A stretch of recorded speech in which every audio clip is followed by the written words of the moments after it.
மாஸ்டருக்கு வணக்கம். அனைத்து சகோதர சகோதரிகளுக்கும் வணக்கம். பாபுஜி மாஸ்டர்னுடைய அனந்தத்தை நோக்கி இந்த புத்தகத்தில் இறுதி நிலை, நம்மளுடைய உணர்வுறு நிலையினுடைய பரிணாம வளர்ச்சிக்கு எல்லைங்கிறதே கிடையாது. இப்போ நம்ம பார்க்குற இந்த பிரம்மாண்டமான பிரபஞ்சம் படைப்பு அப்படிங்கிறது ஆரம்பத்தில் மையத்திலேருந்து வந்த அந்த ஒரு அதிர்வுலேருந்து ஆரம்பிச்சது. அப்போ அந்த அதிர்வுங்கிறது ஒரு ஆற்றலாக மாறி அந்த ஆற்றல் இன்னும் மாற்றமடைஞ்சு ஸ்தூலமாக மாற்றப்பட்டிருக்கு. அதாவது ஒரு சின்ன அதிர்வில் ஷோப் அப்படிங்கிற அந்த ஒரு சின்ன அதிர்வில் ஆரம்பித்த ஒரு விஷயம் இன்னைக்கு ஸ்தூலமாக மாற்றமடைந்த நிலையில் இருக்குது. அதே மாதிரி தான் நம்மளுடைய உணர்வுறு நிலையும். இப்போ நாம் இந்த ஸ்தூலத்திலிருந்து அந்த சூட்சமமான நிலைக்கு திரும்பி போகிறோம். அதாவது ஸ்தூலத்திலிருந்து சூட்சமமாகவும் அதை தாண்டி இன்னும் அதிசூட்சமமாக மையத்தினுடைய இயல்பான தன்மையோடு நம்மளுடைய உணர்வுறு நிலை கலக்குது. அதாவது பரிணாம வளர்ச்சி அடைந்த நிலையில் 360 டிகிரி கோணத்தில் விரிவடைந்த ஒரு தன்மையோடு தெய்வீகமாக மாற்றமடைஞ்சு அந்த இறுதி நிலையோடு ஒன்று கலக்குது. இந்த மாதிரி நம்மளுடைய ஆன்மீக பயணம்ங்கிறது உள்ளார்ந்து போகுது. இப்போது 13வது சக்கரம் அதில் இருந்து மைய மண்டலம் ஆரம்பமாகுது. மைய மண்டலத்தில் நம்மளுடைய ஆன்மீக பயணம்ங்கிறது தொடர்ந்து அந்த பரிணாம வளர்ச்சி அடைந்த நிலையில் நடந்துக்கிட்டே இருக்குது. அதாவது இறுதி நிலை அப்படின்னு சொல்லப்படுற ஒளியும் இருளும் அற்ற தம் என்ற நிலை, அந்த நிலையை நோக்கி இன்னும் நாம் முன்னேற்றம் அடைஞ்சு போய்கிட்டே இருக்கோம். இது வரைக்கும் 12 முடிச்சுக்களை கடந்த நிலையில் 13வது முடிச்சில் இருந்து மைய மண்டலம் ஆரம்பித்து அங்கிருந்து அந்த இறுதி நிலையை நோக்கிய பயணம்ங்கிறது நமக்கு நடக்குது. இந்த மைய மண்டலத்தில் நம்மளுடைய உணர்வுறு நிலைங்கிறது super finer state of super consciousness, அதாவது உயர் உணர்வு நிலையினுடைய உச்சகட்ட மென்மை நிலை, அந்த மாதிரி விரிவடைந்த நிலையில் இருக்குது அப்படின்னு சொல்கிறாங்க. இப்போ இதய மண்டலத்தில் 1லேருந்து 5 சக்கரங்கள் இருக்குது. அங்கே நம்மளுடைய உணர்வுறு நிலை இன்ஃபீரியர் டைப்பு அல்லது லோயர் டைப்பு பாந்த நிலையில் இருக்குது. அடுத்தது மனமண்டலத்தில் 6லிருந்து 9 சக்கரம் வரைக்கும் உணர்வுறு நிலை சுப்பீரியர் டைப்பாக உயர்ந்த உணர்வுறு நிலையாக மாற்றமடைஞ்சு விரிவடையுது. 10வது 11வது 12வது சக்கரத்தில் super finer state of super consciousness இன்னும் உயர்மட்ட உணர்வுறு நிலையாக மாற்றமடையுது. இப்போது இந்த 13வது சக்கரம் அதாவது மைய மண்டலத்தில் உச்சக்கட்ட உயர் உணர்வு நிலையாக super finer state of super consciousness அந்த மாதிரி விரிவடைஞ்சு மாற்றமடைஞ்சிருக்கு அப்படின்னு சொல்கிறாங்க. இப்போது இந்த மைய மண்டலத்தில் நமக்கு ஒரு ஒன்றிணைந்த உணர்வு காணப்படுது, ஒன்னஸ். அதாவது எல்லா இடத்துலையும் நிறைஞ்சிருக்கக்கூடிய ஆற்றல், தன்மை, உணர்வு, அந்த ஒரு தெய்வீக உணர்வு நமக்குள்ளே காணப்படுது அப்படின்னு சொல்கிறாங்க. இந்த மண்டலத்தினுடைய பெயர் மையம் பூமா. இங்கிருந்து நாம் அந்த இறுதி நிலையை நோக்கி இன்னும் பயணத்தை தொடங்குகிறோம். இந்த பயணம்ங்கிறது உள்ளார்ந்த பயணத்தினுடைய உச்சமாக சொல்லப்படுறது. மெட்டீரியல்னு சொல்லக்கூடிய ஸ்தூலத்திலேருந்து ஆரம்பித்து உணர்வு மட்டத்துக்கு மாறி இப்போது நாம் அந்த முழுமைத்தன்மைங்கிற தெய்வீக மட்டத்துக்கு வரோம். அப்போது அந்த மட்டத்தில் நம்மளுடைய பயணம்ங்கிறது நடந்துட்டுருக்கு. நம்மளுடைய செல்கள் எல்லாமே தூய்மையடைந்த நிலையில், உயர்ந்த நிலையில், எல்லா சிக்கல்களுமே நீக்கப்பட்ட அந்த ஒரு நிலையில் முழுவதுமாக மாற்றமடைஞ்சிருக்கு. இதே மண்டலத்தில் இரட்டைத்தன்மைகள் இருக்குது. அதே மாதிரி மனமண்டலத்தில் அந்த இரட்டைத்தன்மைகள் எல்லாமே வடிகட்டப்பட்டு கீழ் சுயம் மேல் சுயம்ங்கிற ஒரே ஒரு எதிர்ப்பதம் இருக்குது. அந்த மனமண்டலத்தில் நம்மளுடைய அகங்காரத்தினுடைய வட்டங்களை கடந்து பணிவாக மாற்றப்படுறோம். இப்போது இங்கே மைய மண்டலத்தில் இன்மைத்தன்மை மட்டுமே நிறைஞ்சிருக்கு, அதாவது ஒன்றுமே இல்லாத தன்மை.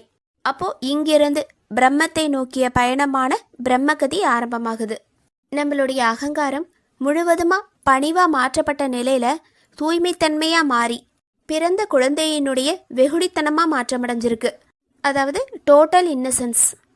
நீங்கள் உங்களை மாற்றிக்கொண்டு சிறு குழந்தையைப் போல் ஆகவில்லை என்றால் இறைவனின் சாம்ராஜ்யத்திற்குள் நுழைய முடியாது.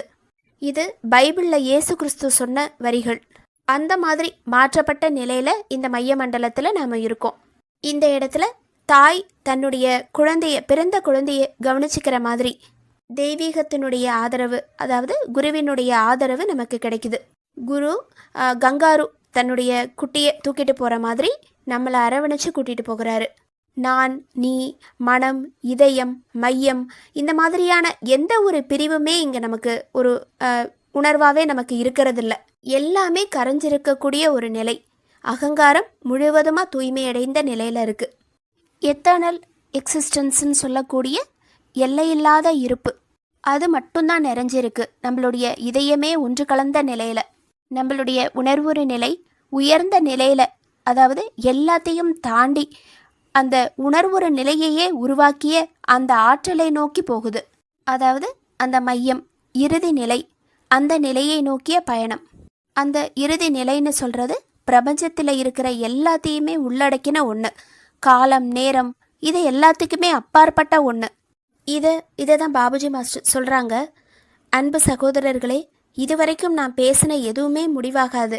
இன்னும் நாம் மேற்கொண்டு போகணும். அந்த மாதிரி போகும்போது அந்த பயணம்ங்கிறது அறிவினுடைய துணை இல்லாமல் இருக்கணும். ஏன்னா அறிவுங்கிறது அங்கே எள்ளளவுக்கும் வேலை செய்யாது. ஏன்னா அறியாமைன்னு சொல்லப்படுற அறிவின்மை தன்மை, நாலேஜ்லெஸ்னஸ், அது மட்டும்தான் இப்போ நமக்கு சொந்தமாக இருக்குது. அந்த மாதிரி அந்த ஒரு அறியாமை தன்மையில் நம்மளுடைய பயணம்ங்கிறது நடக்கும்போது மட்டும்தான் நம்மளால் அந்த மேம்பட்ட நிலையில் இருக்கிற அந்த லட்சியத்திற்கு போக முடியும். அதாவது அந்த தன்மை தான் நம்மளை அந்த லட்சியத்துக்கு கூட்டிகிட்டு போகும். வேற எதுவுமே இந்த ஒரு லட்சியத்தை அடையிறதுக்கு சாத்தியமாக்காது. இதுவரைக்கும் இந்த 13 முடிச்சுக்களில் சொல்லப்பட்ட ஒத்த தன்மை, அருகாமை, அந்த நிலைகளோட ஐக்கியமாகிறது, இந்த மாதிரியான எல்லா கட்டங்கள், நிலைகள், இது எல்லாமே முடிவுக்கு வந்துருச்சு. இப்போ நமக்குள்ள அறியாமை தன்மை மட்டும்தான் வளர்ந்துட்டுருக்கு. இப்போ இந்த இடத்துல நாம் அறிவை கொண்டு வந்தோம் அப்படின்னா இந்த இறுதி நிலையை நோக்கிய கடலில் நம்மளால் பிரயாணம் பண்ணவே முடியாது. அப்போது இந்த நிலையை அடைஞ்சவங்களால இதை கண்டிப்பாக உணர முடியும். அவங்க அறிவோட துணையை இங்கே கொண்டே வரமாட்டாங்க. அந்த அளவுக்கு அவங்க விஷயங்களை கண்டிப்பாக புரிஞ்சிட்ருப்பாங்க. ஏன்னா அந்த ஞானமின்மைன்னு சொல்கிற அறிவின்மை தன்மை, இது மட்டும்தான் நம்மளை இறுதியில் ஆழங்காண முடியாத அந்த கடலுக்கு கூட்டிகிட்டு போகுது. இந்த நிலைக்குள்ளே நாம் உள்ளே போய் பிரயாணம் பண்ணிக்கிட்டே இருக்கும்போது நமக்குள்ளே இன்னும் ஆர்வம் வளர தொடங்குது. அந்த ஒரு மிதக்கிற கட்டத்திலேயே நாம் நம்மளுடைய பயணத்தை பண்ணிக்கிட்டே இருக்கோம். அந்த ஒரு எண்ணம் மட்டும்தான் நமக்குள்ளே இருக்குது. ஆன்மீக வளர்ச்சிக்கு அறிவு தேவைன்னு நிறைய பேர் நினைக்கிறாங்க. ஆனால் இதை நான் முழுவதுமாக மறுக்கிறேன் அப்படின்னு சொல்கிறாங்க. அது மட்டும் இல்லாமல் சுவாமி விவேகானந்தர், அறிவு உங்களை ஒரு எல்லை வரை தான் இட்டு செல்கிறது. அப்போது ஒரு விஷயத்தை தெரிஞ்சுக்கிற வரைக்கும் நமக்கு அறிவுங்கிறது பயன்படுது.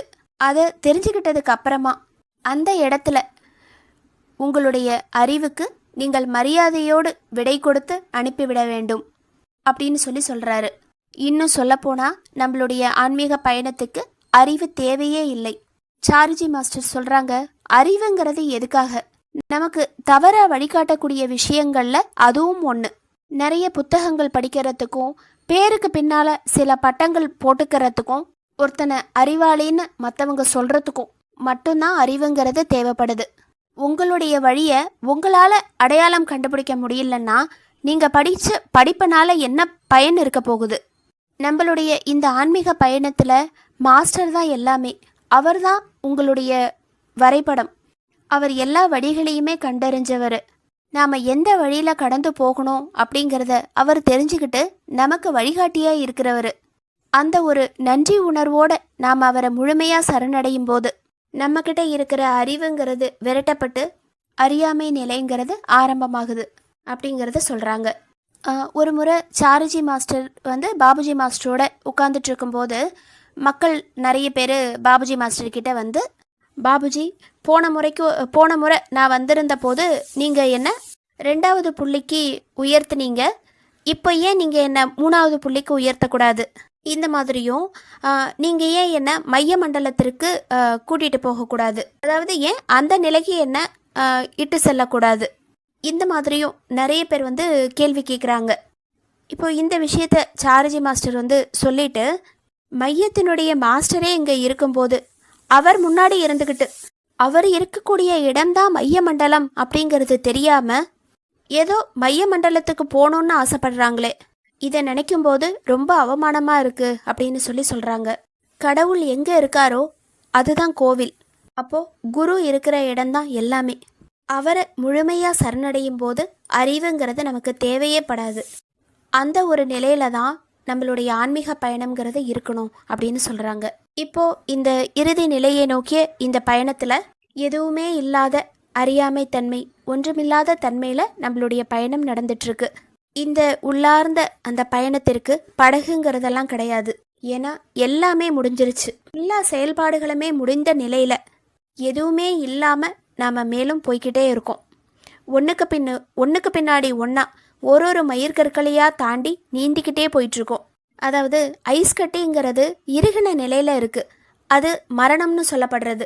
அதே மாதிரி தண்ணீர் இளகின நிலையில் இருக்குது, அதுதான் நம்மளுடைய ஆரம்பம், ஆன்மீக பயணத்தினுடைய ஆரம்பம். இப்போது நம்ம எல்லா தடைகளையுமே தாண்டி மிதக்கக்கூடிய திறன் பெறும்போது மட்டும்தான் இருப்பற்ற நிலைங்கிற அந்த ஆவியாதல் அது கைகூடுது. அப்போது ஆவியாகக்கூடிய அந்த ஒரு தன்மையை நமக்குள்ளே வளர்த்துக்கும் போது தான் இந்த பயணத்தில் நம்மளால் லகுவாக நீந்தி போய்கிட்டே இருக்க முடியுது. இப்போது இந்த பயண பாதையில் எண்ணற்ற சிற்றலைகள், மடிப்புகள், சுருக்கங்கள், இது எல்லாத்தையுமே நாம் சந்திக்கிறோம். இருந்தாலும் அது எதுவுமே நமக்குள்ள ஒரு உணர்வாவோ பதிவாவோ வளர்றதில்ல. ஒரு சின்ன ஒரு மெல்லிய பதிவாக மட்டும்தான் இருந்துகிட்ருக்கு. அதை தவிர அமைதியாகவும் எந்த செயல்பாடும் இல்லாமலும் லேசான ஒரு உணர்வில் நம்மளுடைய பயணம்ங்கிறது நடந்துட்டுருக்கு. அந்த ஒரு மெல்லிய பதிவும் மறையக்கூடிய இடத்துல நாம் கரையிறோம். அப்போ அது வரைக்கும் முன்னேறி போய்கிட்டே இருக்கோம். அந்த மாதிரி கரையக்கூடிய அந்த இடத்துல மேற்பரப்பு, மடிப்புகள், சுருக்கங்கள் இந்த மாதிரி எதுவுமே இல்லாமல் சமதளமாக இருக்கிறது. இந்த மைய மண்டலத்தில் நம்மளுடைய பயணத்தில் 7 ஒளிவட்டங்கள்னு சொல்லக்கூடிய அந்த வளையங்களை தாண்டி நம்மளுடைய பயணம்ங்கிறது நடக்குது. அப்போது அந்த 7 ஒளிவட்டங்கள் அப்படிங்கிறத பற்றி மாஸ்டர் என்ன சொல்கிறாங்கன்னா, மைய மண்டலத்தில் ஒரு பிரம்மாண்டமான 7 ஒளி வளையங்கள், வட்டங்கள் அப்படிங்கிறது இருக்குது. இது உயர்ந்து நிற்கக்கூடிய எண்ணிலடங்காத சக்தி அலைகள் நிரம்பி இருக்கக்கூடியது. அதாவது இந்த சக்தி அலைகள் அப்படிங்கிறது வெளிப்புறமாக பரவுது. இந்த பயணத்தில் இது மிகவும் அழகு வாய்ந்ததாக இருக்கும் அப்படின்னு சொல்கிறாங்க. இந்த ஒளி வட்டத்தில் ஒரு அலையிலேருந்து இன்னொரு அலைக்கு ஒன்றொன்னா நம்ம பயணிச்சுக்கிட்டே போகிறோம். கடலினுடைய மேல் அலையில் பலகை வச்சு இந்த சர்ஃபிங் பண்ணுற மாதிரி இந்த பயணம்ங்கிறது நமக்கு இருக்குது. அந்த அலைகளினுடைய ஓட்டத்தில் அப்படியே லகுவாக ஒத்திசைவோடு சேர்ந்து பயணிக்கிறோம். அந்த அலைகள்ங்கிறது சக்தி வாய்ந்த ஒளி அலைகளாக இருந்தாலும் நம்மளுடைய பயணம்ங்கிறது லகுவாக இருக்குது அப்படின்னு சொல்கிறாங்க. லெய்டு ஹெமிச்சன் அப்படிங்கிறவர் அமெரிக்கா நாட்டை சேர்ந்தவர். இவர் கடலில் சர்ஃபிங் பண்ணுறவர். அந்த மாதிரி அந்த சர்ஃபிங் பண்ணுற எக்ஸ்பீரியன்ஸை ராட்சச நீரினுடைய அலைகள் வரும்போது நாங்கள் அப்படியே லேசாக போயிடுவோம் அப்படின்னு சொல்லுவார். அந்த மாதிரி இந்த 7 ஒளிவட்டங்களில் போகிறதுங்கிறது நமக்கு இருக்கும் அப்படின்னு சொல்கிறாங்க. அதாவது சமநிலையோட ஒத்திசைவோட எந்த அகங்காரமுமே இல்லாத ஒரு நிலையில் லகுவாக பயணிக்கிறோம். இந்த ஒளிவட்டங்களில் எந்த முயற்சியுமே இல்லாமல் நாம் பயணிக்கிறதுக்கு ஒரு ரகசியம் இருக்குது அப்படின்னு சொல்லிட்டு, அந்த ரகசியம்தான் முழுமையான பணிவு, ஒன்றுமில்லாத தன்மையோடு இருக்கிறது அப்படிங்கிறதையும் மாஸ்டர் சொல்கிறாங்க. அப்போது இந்த மைய மண்டலத்தில் இருக்கக்கூடிய இந்த 7 ஒளிவட்டங்கள்ங்கிறது ஒரு சுருள்களோடு காணப்படக்கூடிய பகுதிகள். முதல் வளையத்திலிருந்து ஆரம்பித்து கடைசி வளையம் வரைக்கும் வந்துட்டோம் அப்படின்னா அந்த கடைசி புள்ளிக்கே நாம் வந்துட்டதா அர்த்தமாகுது. அதாவது ரிஷிகள், வீடு பேறு அடைந்த ஆன்மாக்கள், அவங்க இருக்கிற இடத்துக்கு நாம் வந்துட்டோம் அப்படிங்கிறது தான் இதனுடைய அர்த்தம் அப்படின்னு சொல்கிறாங்க. இந்த ஒளிவட்டங்களை பற்றி மாஸ்டர் சொல்லிட்டு, ராஜயோகத்தின் செயல்திறன்கிற அந்த புத்தகத்தில் மைய பிரதேசத்தினுடைய 7 வளையங்கள்ங்கிறது இந்த நிலைகளை தான் சொல்லுது. நீண்ட பயணம் பண்ணிகிட்ருக்கிற ஒரு மனிதர் சில நேரங்களில் தன்னுடைய அலுப்பை மறக்கிறதுக்காக ஒரு நிலையில் உட்காந்து தன்னை ஆசுவாசப்படுத்திக்குவாங்க. அந்த மாதிரியான ஒரு அனுபவம் இந்த இடத்துல நமக்கு கிடைக்கிது. இந்த நிலையை வேணும்னா நீங்கள் அனுபவபூர்வமாக பரிசோதித்து பார்த்துக்கலாம் அப்படிங்கிறதையும் மாஸ்டர் சொல்கிறாங்க. இந்த 7 ஒளி வளையங்கள் அப்படிங்கிறது மைய வளையத்திலிருந்து உற்பத்தியாகக்கூடிய அந்த சக்தி, அந்த சக்தியினுடைய ஒன்று திரட்டப்பட்ட சாரம், அதாவது அந்த அளவிற்கு சக்தி வாய்ந்த ஒரு ஒளிவட்டங்கள் அப்படின்னு சொல்கிறாங்க. இது வரைக்கும் வர்றதுங்கிறது ஒரு கிட்டத்தட்ட சாத்தியமில்லாத ஒரு விஷயம். அப்படி இந்த கடலினுடைய எல்லைக்கே நம்மளை கொண்டு வந்து சேர்த்துருக்கிற நம்மளுடைய அறியாமை தன்மை கூட இந்த நிலையில் நம்மளுடைய எண்ணத்திலேருந்து வெளியில் போயிடுது. அந்த அறியாமை தன்மை கூட நம்மக்கிட்டேருந்து அறவே அற்று போயிடுது. ஞானமின்மை கூட முடிவுக்கு வந்துடுது. ஆனாலும் இன்னும் நாம் மேலே போகணும், இன்னும் நம்மளுடைய பயணம்ங்கிறது இருக்குது. ஏன்னா அந்த இறுதி நிலை அப்படிங்கிறது ஒளியும் இருளும் அற்ற தம் என்ற ஒரு நிலை. அந்த நிலைக்கு முடிவுங்கிறதே கிடையாது. என்றைக்குமே நம்மக்கிட்ட இருக்கக்கூடிய நிலைங்கிறது இதுதான். இந்த 7 ஒளிவட்டங்களை பற்றி மாஸ்டர் சொல்லும்போது, ஒருத்தருக்கு இதயத்தில் அந்த ஒளிவட்டங்களில் குதிக்கக்கூடிய ஒரு எண்ணம் வந்ததுன்னா அந்த வளையங்களோட நம்மளுடைய இதயத்தில் ஒரு இணைப்புங்கிறது ஏற்பட்டுருது. அப்படி ஏற்படுற அந்த எண்ணத்தை அந்த வளையத்தோட நாம் ஐக்கியமாக்கிக்கணும் அப்படின்னு சொல்லி துணியும் போது அந்த ஒரு கன நேரம் நமக்கு அந்த காட்சிங்கிறது கிடைக்கப்பெறுது. அந்த காட்சிங்கிறது சில நொடிகளுக்கு மட்டும்தான். அந்த நேரத்தில் நாம் ஜாக்கிரதையாக எச்சரிக்கையாக இருக்கணும். நம்மளுடைய இதயம் வெடித்து விடாமல் உன்னிப்பாக கவனித்து கையாளணும். அதுக்கப்புறமா மறுபடியும் அந்த நிலையிலேருந்து நாம் திரும்பிடணும். அப்போ அந்த எண்ணத்தினுடைய சக்தியை அங்கேயே அதிகமாக கொடுக்கக்கூடாது அப்படிங்கிறத சொல்லிவிட்டு இந்த வழிமுறையை நான் சொல்லிட்டேன். யாருக்கு விருப்பம் இருக்கோ அவங்க அதை துணிஞ்சு பார்க்கலாம் அப்படின்னு சொல்கிறாங்க. அதாவது குரு தன்னுடைய தயால குணத்தாலையும் கருணையாலையும் மைய மண்டலத்தினுடைய அந்த கனநேர காட்சிகளை உண்மையிலேயே அங்கே போகிறதுக்கு முன்னதாகவே நமக்கு கொடுக்குறாரு. மைய மண்டலத்திற்குள்ளே இருக்கிற அந்த ஒளி வளையங்களில் இருக்கக்கூடிய நிலையினுடைய அனுபவம், அந்த அனுபவங்கள் சில நேரங்களில் நமக்கு குருவினுடைய துணையால் கிடைக்கப்பெறுறது. அந்த அனுபவங்கிறது உண்மையான அனுபவங்கிறத விட உண்மை போல கருதக்கூடிய ஒரு மாய அனுபவம். இது அவருடைய அருளால் நமக்கு கிடைக்கும் போது, அதாவது அந்த நிலையை அவர் நமக்கு கொடுக்கும்போது நாம் இந்த நேரத்தில் ஜாக்கிரதையாக இருக்கணும் அப்படிங்கிறத சொல்கிறாங்க. அதை தான் மாஸ்டர் சொல்கிறாங்க.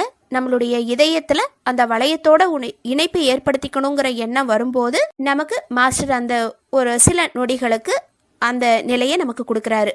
அப்போது இதையும் நமக்கு பாபுஜி மாஸ்டர் ஒரு தகவலாக சொல்லியிருக்காங்க.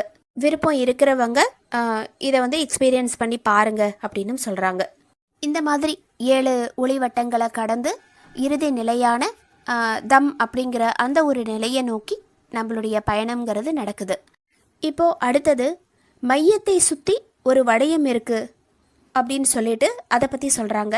அந்த மைய புள்ளியினுடைய அனுபவத்தை பெறக்கூடிய ஒருத்தர் பிறந்திருக்கிறதுங்கிறது ரொம்ப அபூர்வமான ஒரு விஷயம். இருந்தாலும் அதை பற்றி இங்கே சில விஷயங்களை வெளிப்படுத்துகிறேன். அதாவது மையத்தை சுற்றி இருக்கக்கூடிய ஒரு வளையம், அந்த வளையத்துக்குள்ளே என்ன இருக்குது அப்படிங்கிறத கண்டுபிடிக்கணும்னு யாருக்காவது விருப்பம் இருந்துச்சுன்னா அந்த ஆர்வம் இருக்கிறவங்க ஒரு மேன்மையான ஆன்மா. ஏன்னா இயற்கையினுடைய எல்லா ஆற்றல்களுமே உற்பத்தியாகக்கூடிய இடம்தான் அந்த இடம். அதுக்குள்ளே எட்டி பார்க்கணுன்னு யாராவது முயற்சி பண்ணுறாங்கன்னா கண்டிப்பாக அது முடியவே முடியாது. ஏன்னா அந்த இடத்துலேருந்து அவங்க பின்னாடி தள்ளப்படுறாங்க. அந்த அளவிற்கு ஒரு சக்தி வாய்ந்த ஒரு இடம்.